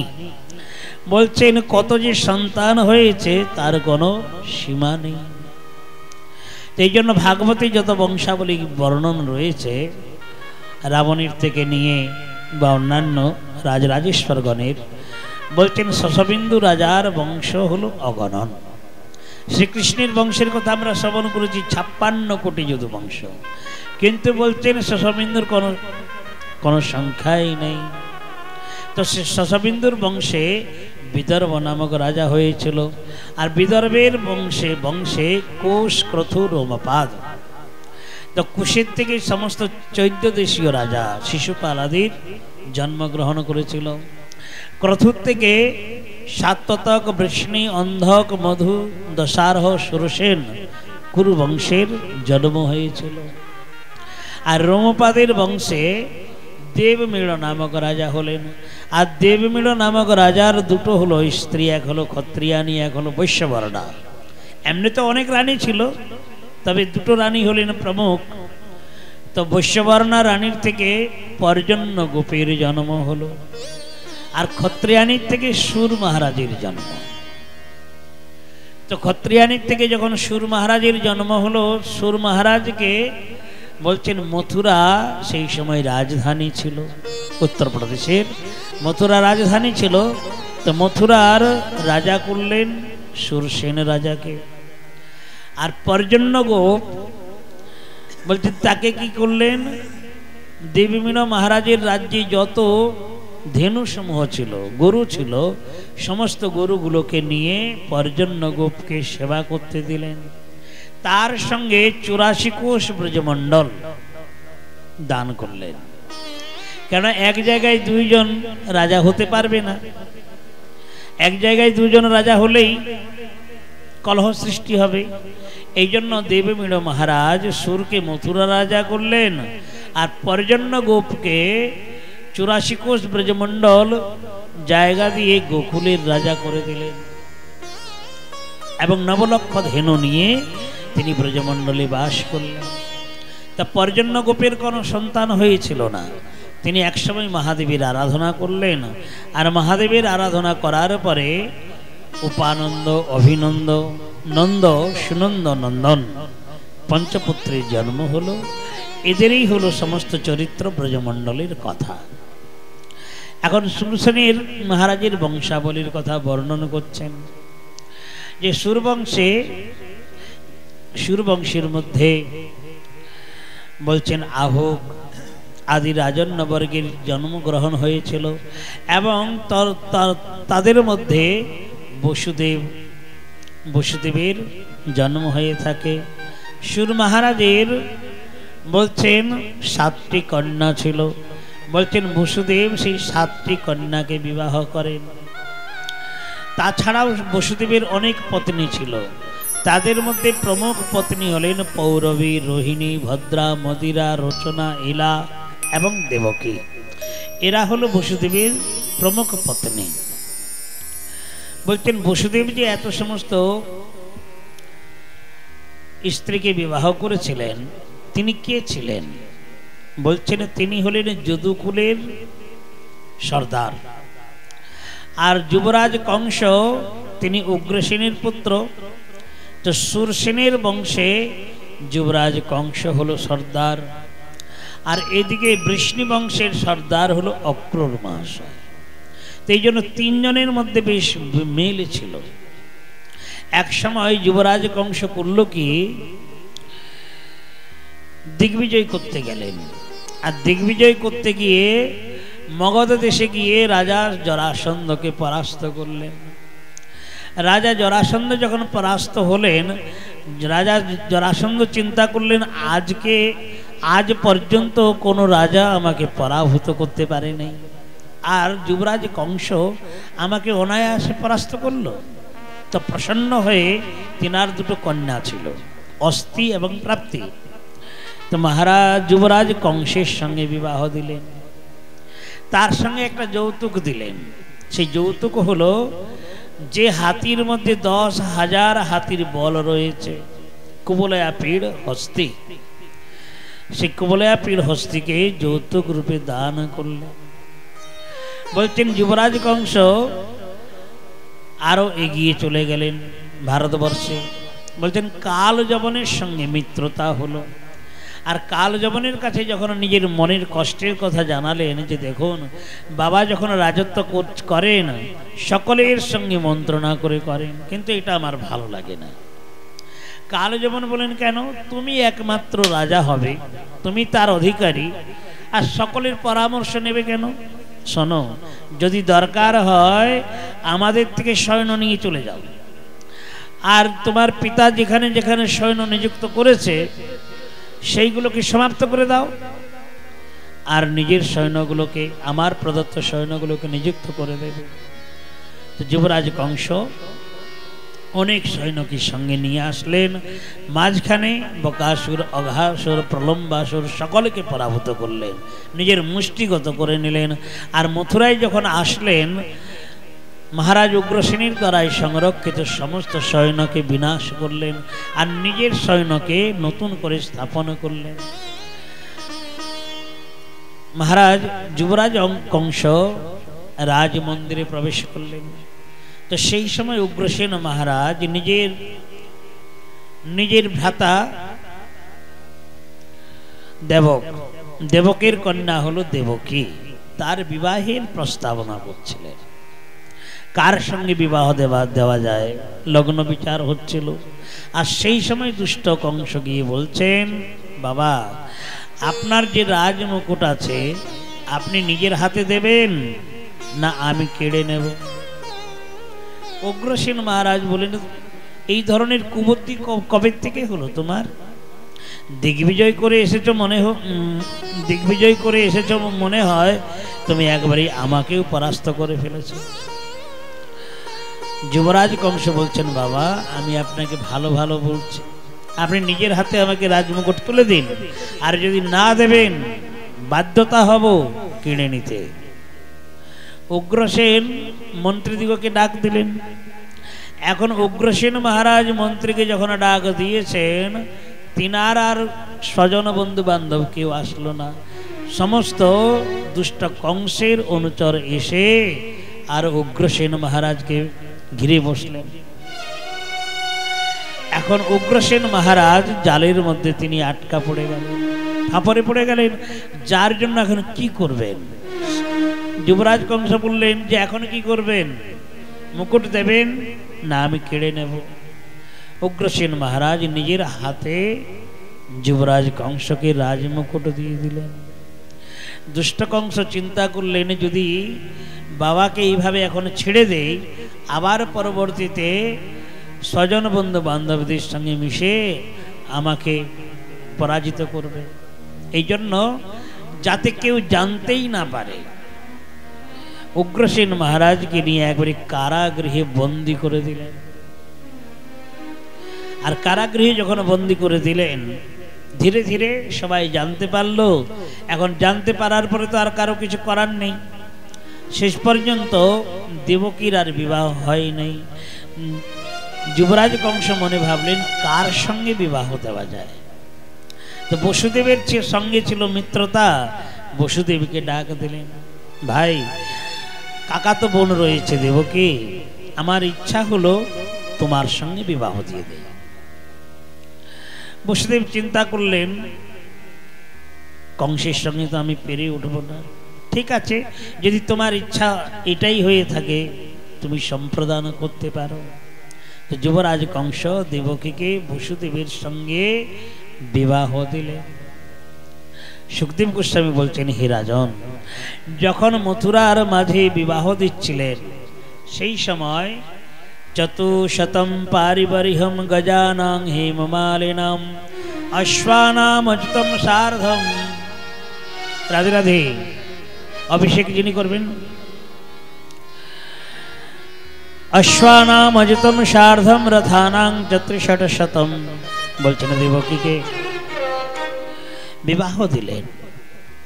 সানাই কাশি দগড় জগযন্ত্র কত রকমের বাজনা সারা মথুরার মধ্যে চন্দ্রা তপে একেবারেই সাজিয়েছেন।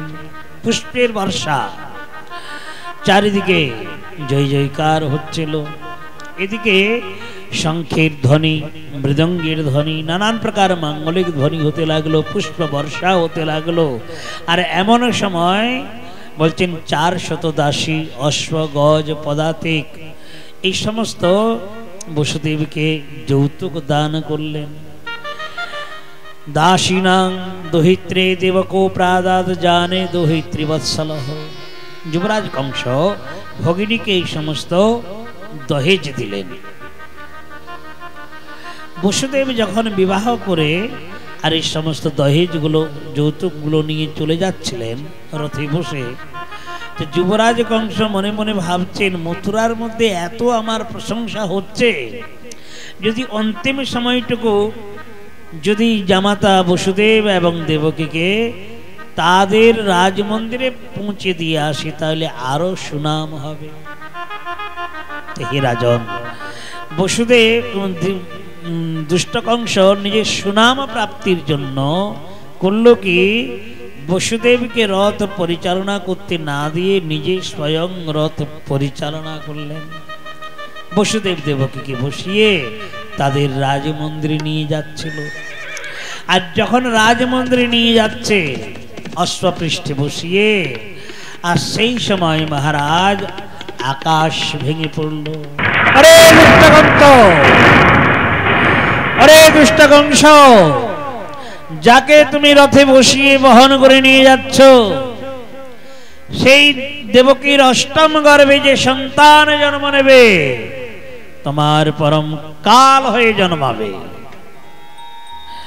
এই প্রকার আকাশবাণী বলে সমাপ্ত হয়ে গেল মহারাজ। আর যখন এই প্রকার আকাশবাণী শ্রবণ করলেন দুষ্ট কংস চিন্তা করলেন, যে দেবকীকে এত অর্থ ব্যয় করে আমি বিবাহ দিলাম, আর সেই দেবকীর অষ্টম গর্ভের সন্তান আমাকে মেরে ফেলবে। অতএব এই সময় যদি আমি দেবকীকে মেরে ফেলি, না তার সন্তান হবে, না আমার মৃত্যু হবে। রথের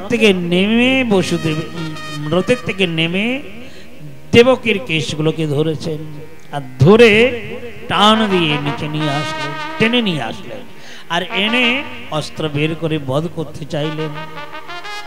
বসুদেব সঙ্গে সঙ্গে হস্ত ধারণ করলেন। হে মহাভাগ, হে যুবরাজ কংস, দেখো একে তো তোমার ভগিনী অবলা স্ত্রী জাতি, আর তার মধ্যে বিবাহ পর্ব, তুমি কত বাজনা করে আর অর্থ ব্যয় করে আমাকে বিবাহ দিয়ে দিয়েছ, আর এই সময় এই অবলা স্ত্রীকে বধ করবে, এটা তোমার পক্ষে শোভা দেয় না।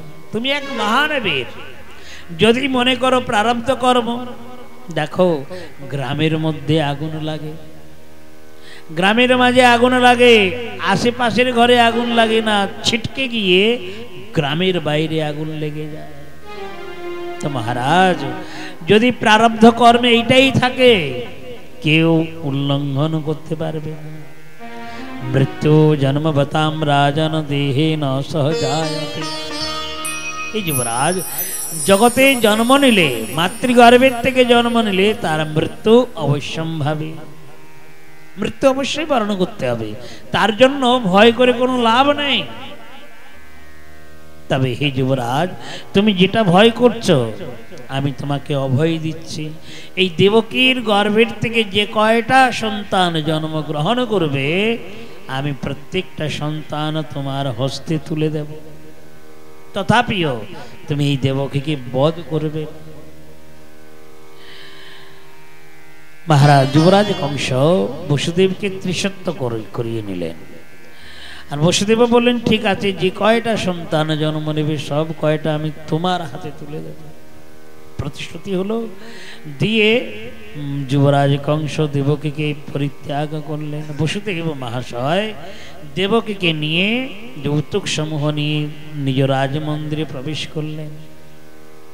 এদিকে হলো কি, সর্বপ্রথমে কীর্তিমান নামক এক পুত্র জন্মগ্রহণ করে।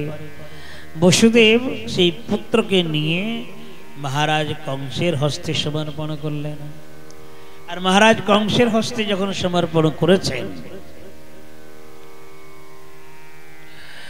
তিনি মনে ভাবলেন, এই পুত্রের থেকে তো আমার কোনো ভয়ের কারণ না। দেখতে কত সুন্দর, স্বর্ণময় কান্তি, কি সুন্দর হাসি মুখ। যুবরাজ কংস অনায়াসে বসুদেবকে ফিরিয়ে দিলেন, অনায়াসে বসুদেবকে ফিরিয়ে দিলেন, যে না না, এই পুত্রের থেকে আমার কোনো ভয়ের কারণ না।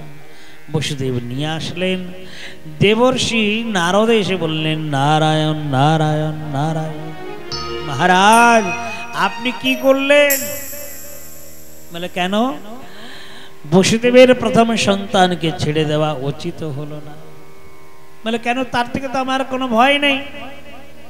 বলছেন, শোনো, দেবতাদের গণনার কোনো নিশ্চিত নেই। দেবতারা যখন গণনা করে, প্রথম থেকে অষ্টমে শেষেও হতে পারে, মাঝের থেকে গণনা করলে মাঝেও অষ্টম হতে পারে, এবং শেষেরটা প্রথমেও হতে পারে। নারায়ণ নারায়ণ নারায়ণ। দেবর্ষি নারদ জানিয়ে দিয়ে তিনি অন্তর্ধান হয়ে গেলেন। সেই সময় দুষ্ট কংস করলেন কি, বসুদেবের প্রথম পুত্রকে আবার পুনরায় আনয়ন করিয়ে, আর বসুদেবের চোখের সামনে প্রস্তরের শিলাখণ্ডের উপরে প্রহার করে মেরে ফেললেন। বসুদেব সহ্য করতে না পেরেও আজকে তিনি সহন করে নিলেন। দুষ্ট কংস করলেন কি, বসুদেবকে আর গৃহে যেতে দিলেন না, তিনি একেবারে কারাগৃহে বন্দী করে দিলেন। দেবকীকে আবার আনয়ন করে তাকে কারাগৃহে বন্দী করে দিলেন। কারণ হলো, যদি কারাগৃহে বন্দী করে না রাখি আর প্রাণের ভয়ে যদি এরা পালিয়ে চলে যায়, তাহলে তো আমার কালের হাতের থেকে রক্ষা পাবো না। এই জন্য কারাগৃহে বন্দী করে দিলেন। বলছেন এই কারাগৃহে ক্রমশ 6টি সন্তান জন্মগ্রহণ করেছিল। তো হে রাজন, হতেষু ষট্সু বালেষু, 6টি সন্তান যখন বিনষ্ট হলো, দেবকী বসুদেবের চোখের সামনে সপ্তম গর্ভে সাক্ষাৎ অনন্তদেব বলদেব আগমন করেছেন। আর যেমনই বলদেব আগমন করেছেন দেবকী মার গর্ভে, ভগবান শ্রীকৃষ্ণ যোগমায়া দেবীকে আদেশ দিলেন যে হে দেবী গচ্ছ ভদ্রমতে, তোমার কল্যাণ হবে, তুমি ব্রজমণ্ডলে গমন করো। যোগমায়া বলছেন, প্রভু আমি যে মর্তলোকে যাব আমার কি লাভ হবে? বলছেন, দেখো সমস্ত বিশ্ববাসী মানবগণ তোমাকে কুমুদা, চণ্ডিকা, কৃষ্ণা, মাধবী, কন্যকা, মায়া, নারায়ণী, ঈশানী, শারদা, অম্বিকা ইত্যাদি বলে তোমাকে 51 পীঠে 51 জায়গায় তুমি পূজিত হবে। যোগমায়া দেবী আগমন করলেন। কারাগৃহে অবস্থিত দেবকীর সপ্তম গর্ভকে আকর্ষণ করে বসুদেবেরই দ্বিতীয় পত্নী হলো রোহিণী নন্দালয়ে সুরক্ষিত ছিল গোকুলের মধ্যে, যার জন্য সপ্তম গর্ভ আকর্ষণ করে রোহিণীর উদরে সংস্থাপন করলেন। আর যখন সংস্থাপন করেছেন, এদিকে সমস্ত মথুরাবাসীগণ জানলেন যে এইবারে দেবকীর সপ্তম গর্ভ নষ্ট হয়ে গেছে। এখন মথুরাবাসীগণ যখন জানলেন, তো মহারাজ কংসেরও জানতে বাকি থাকলো না। নালে তো সংশয় করতো যে সপ্তম গর্ভ জন্ম হলো না কেন, তাহলে লুকিয়ে রেখেছে, আশঙ্কা করতে পারতেন। এই জন্য সবাই যখন জেনে গেলেন, মহারাজ কংসও জানলেন যে সপ্তম গর্ভ নষ্ট হয়ে গেছে। ভগবান আপি বিশ্বাত্মা ভক্তানাম ভয়ঙ্কর আবিবেশয়ংশ ভাগেন মন আনক দুন্দুভে। দুন্দুভি হলো বসুদেবের নাম। বসুদেবের জন্মের সময় আকাশের মধ্যে দুন্দুভি বাদ্যযন্ত্র বেজেছিল, যার জন্য তিনার নাম হলো দুন্দুভি। তা বলছেন, বসুদেবের গৃহে ভগবান তিনি অংশাংশে সর্ব অবতারী স্বরূপে দিব্য তেজ প্রকাশ হলো, এবং বসুদেবের থেকে দিব্য তেজ প্রকাশিত হয়ে দেবকী মার অঙ্গে প্রবেশ করলো। আর দেবকী মার অঙ্গে যখন প্রবেশ করলো, একবারেই অন্ধকার কারাগৃহটি নীলমণির ছটায় উদ্ভাসিত হলো, একবারে প্রজ্বলিত ঝলমল করতে লাগলো। দুষ্ট কংস ভ্রমণ করতে করতে এসে গবাক্ষের রন্ধ্রের দ্বারে জানলা দিয়ে দেখেছিল যে দেবকীর অঙ্গের থেকে একবারে নীলমণির ছটা বেরোচ্ছে। সেই সময় বধ করতে চেয়েছিলেন, কিন্তু মনে ভাবলেন যে না, কারাগৃহে যখন বন্দী আছে যে পালিয়ে যেতে পারবে না। এই জন্য অষ্টম গর্ভের পুত্রের অপেক্ষায় অবস্থান করলেন। এদিকে যখন কারাগৃহে ভগবান দিব্য তেজ রূপে প্রকটিত হলেন মা দেবকীর অঙ্গের মাধ্যমে, তখন সমস্ত দেবতারা স্বর্গের থেকে এসে কারাগৃহে এসে গর্ভগত ভগবানকে স্তব করতে লাগলেন। আমরা সবাই ভগবান শ্রী গোবিন্দের আগমনের বার্তাকে স্মরণ করব। সকলেই বলবেন শ্রী গোপালের অভিষেক হবে, এবং গোপালের অভিষেক হয়ে গেলেই কৃষ্ণের জন্ম হলো। আমরা কৃষ্ণের জন্ম হয়ে গেলে লজেন বিস্কুট যা আছে গানের মাধ্যমে, নন্দ মহোৎসবের মাধ্যমে বিতরণ হবে। আপনারা সকলেই একটু অপেক্ষা করবেন। শ্রীকৃষ্ণের জন্ম রাত্রি 12টায় হয়েছিল, তাই না? তা আমাদেরও দেখতে দেখতে কোনো মনে করুন 12টার থেকে কম হবে না, 12টা অতিক্রম করে যাবে। এই জন্য একটু ধৈর্য দিয়ে অবস্থান করবেন। বলে কৃষ্ণচন্দ্র ভগবান কি जय हो। স্বাগতম स्वागतम कृष्ण सुस्वागतम कृष्ण हो स्वागतम कृष्ण सुस्वागतम कृष्ण स्वागतम कृष्ण हो शरणागतम कृष्ण हो स्वागतम कृष्ण सुस्वागतम कृष्ण स्वागतम सुस्वागतम शरणागतम कृष्ण स्वागतम सुस्वागतम शरणागतम कृष्ण जय हो। स्वागतम कृष्ण शरणागतम कृष्ण ओ स्वागतम कृष्ण सुस्वागतम कृष्ण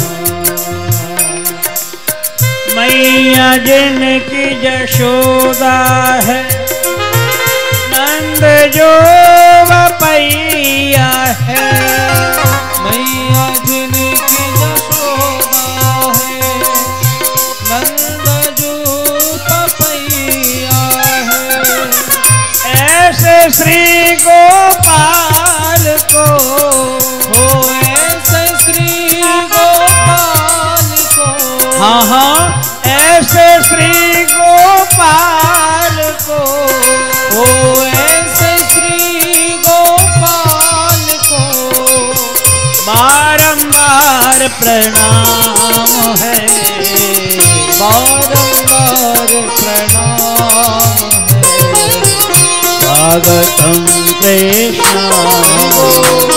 शरणागतम कृष्ण ओ स्वागतम कृष्ण सुस्वागतम कृष्ण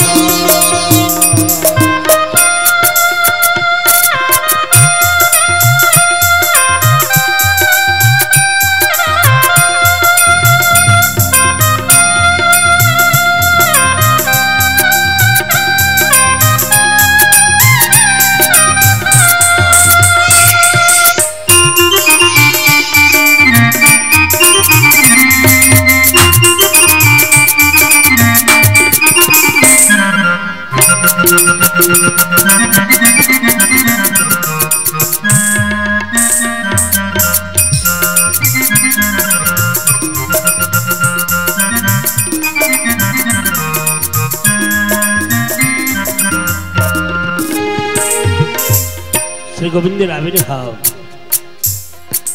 ভাদ্র মাস কৃষ্ণপক্ষ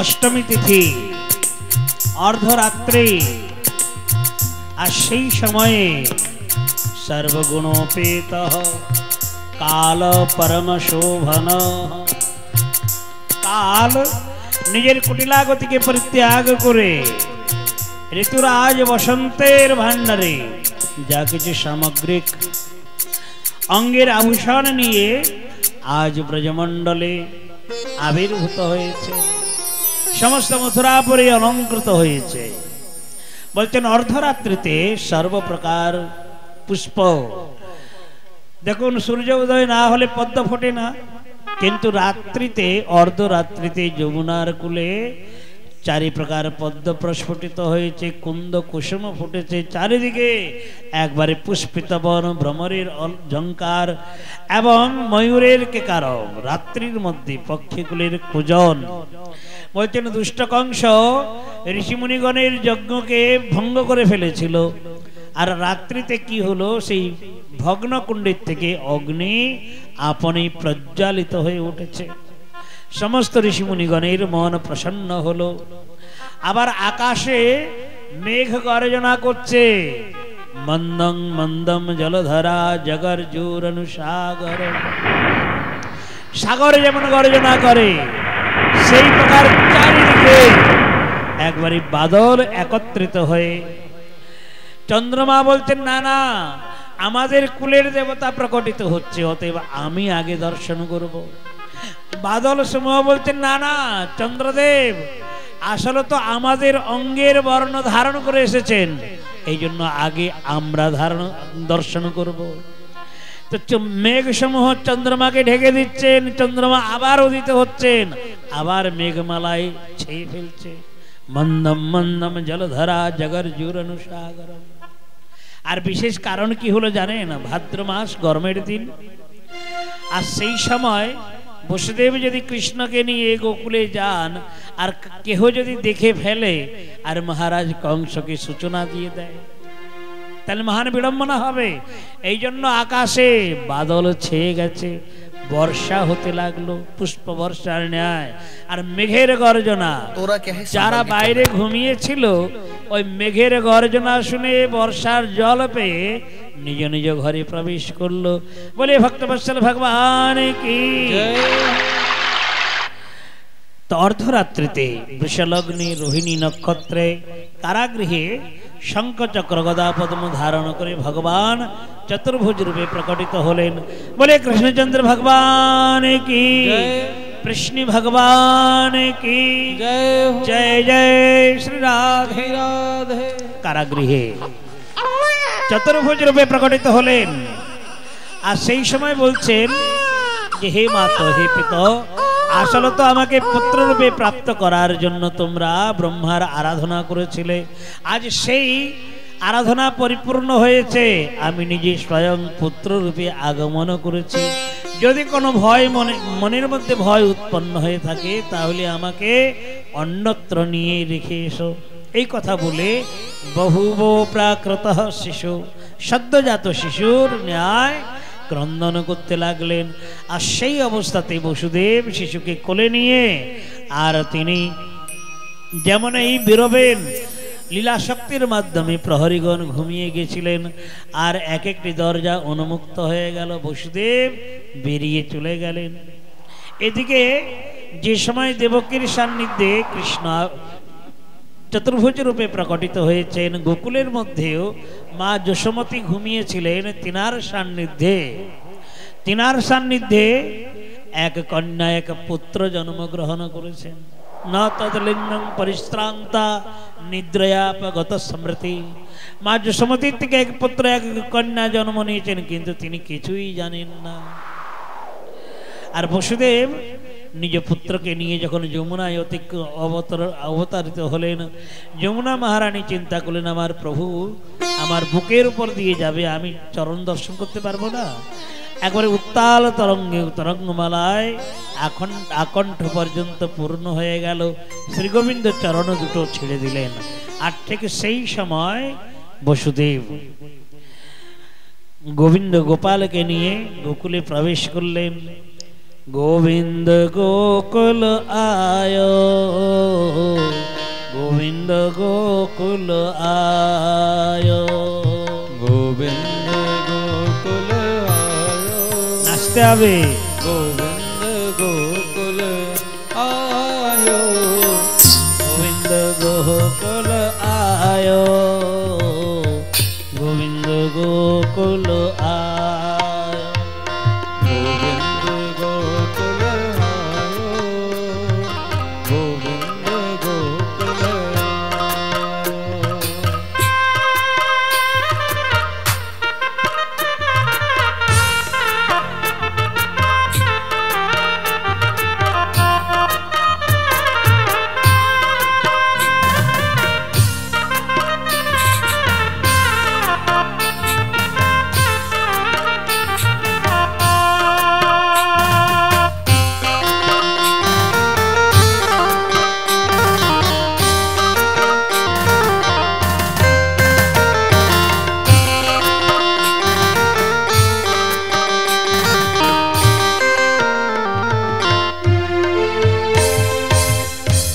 भवन घर नौबत बाजे, नंद भवन पर नौबत बाजे। ओ नंद भवन घर नौबत बाजे। भवन घर नौबत बाजे। मंगल मोघ बजायो जी आयो, गोविंद गोकुल आयो, गोविंद गोकुल आयो, गोविंद गोकुल आयो, गोविंद गोकुल आयो।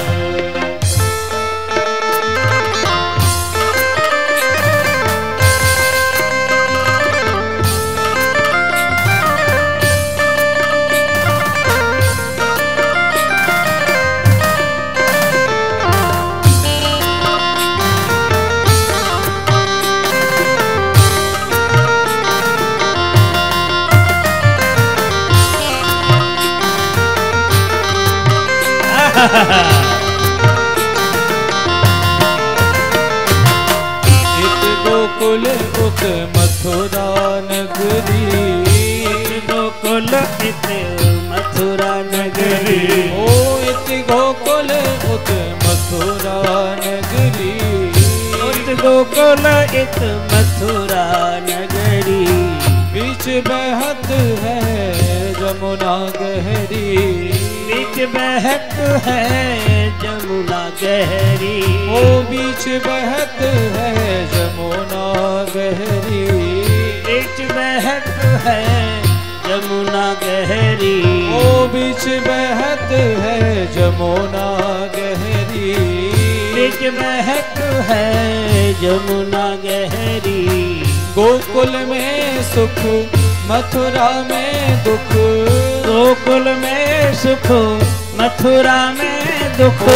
गोकुल में सुख मथुरा में दुख, गोकुल में सुख मथुरा में दुख। कंस को मुख गुमलायो जी आयो, गोविंद गोकुल आयो, गोविंद गोकुल आयो, गोविंद गोकुल आयो, गोविंद गोकुल आयो। बेस বানাচ্ছ নাকি? বেস কমাও, নিচে থেকে মনিটরে বেস কমাও, বাড়ে বাড়ে করছো, ট্রেবল করো, বাড়াও, মনিটর বাড়াও, লেভেল বাড়াও। হরি বল, লেভেল বাড়াও। শ্রী রাধে। আমরা তো বৃন্দাবনে যেতে পারবো না, এই জন্য মনে মনে আমরা চিন্তা করি যে গোকুলের মধ্যে আনন্দ হচ্ছে। गोविंद गोकुल आयो, गोविंद गोकुल आयो, गोविंद गोकुल आयो, गोविंद गोकुल आयो, गोविंद गोकुल आयो, गोविंद गोकुल आयो, गोविंद गोकुल आयो, गोविंद गोकुल आयो, गोविंद गोकुल आयो, गोविंद गोकुल आयो।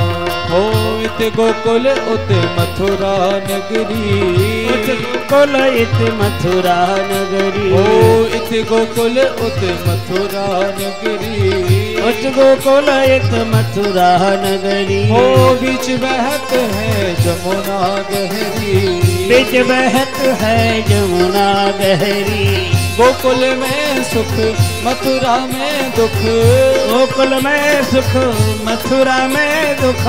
गोकुल में सुख मथुरा में दुख, गोकुल में सुख मथुरा में दुख। ओ कंस को मुख गुमलायो जी आयो, यहो गोकुल आयो, गोविंद गोकुल गोकुल आयो, आयो, गोविंद गोकुल आयो, गोविंद गोकुल आयो, ओ गोविंद गोकुल आयो, गोविंद गोकुल आयो।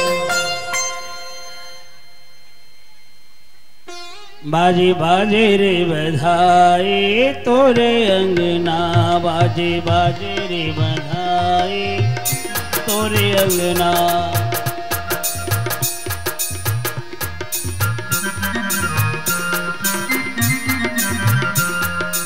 बाजे रे बधाई तोरे अंगना, तोरे अंगना री तोरे अंगना, तोरे अंगना बाजे तोरे अंगना, बाजे बाजे रे बधाई तोरे अंगना, बाजे बाजे रे बधाई तोरे अंगना, बाजे बाजे रे बधाई तोरे अंगना, तोरी भेरी जढ़क बाजे और बजे सनैया, तोरी भेरी लेढ़क बाजे और बजे सनैया, आहा तोरी भेरी जढ़क बाजे और बजे सनैया, तोरी भेरी लेढ़क बाजे और बजे सनैया, आहा और बजे सनैया, और बजे सनैया, जन्म लियो कन्हैया, ओ जन्म लियो कन्हैया, प्रकट भयो कन्हैया, प्रकट भयो कन्हैया, बधैया बाजे नंद जुटी बारे, बधैया बाजे नंद जुटी बारे।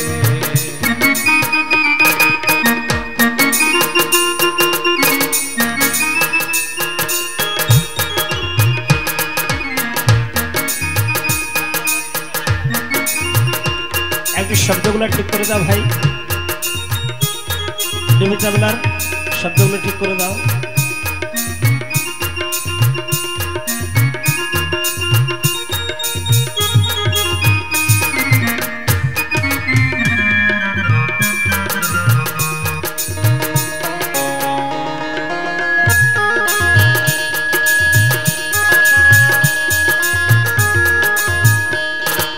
चलो सखी दर्शन करिया में, चलो सखी दर्शन करिया बे, चलो सखी दर्शन करिया में, चलो सखी दर्शन करिया बे, जन्म लियो कन्हैया, जन्म लियो कन्हैया, प्रकट भयो कन्हैया, ओहो प्रकट भयो कन्हैया, बधैया जय हो नंद जुटी बारे, ओ बधैया बाजे नंद जुटी बारे, बधैया बाजे नंद जुटी ओ बारे, बधैया बाजे नंद जुटी बारे।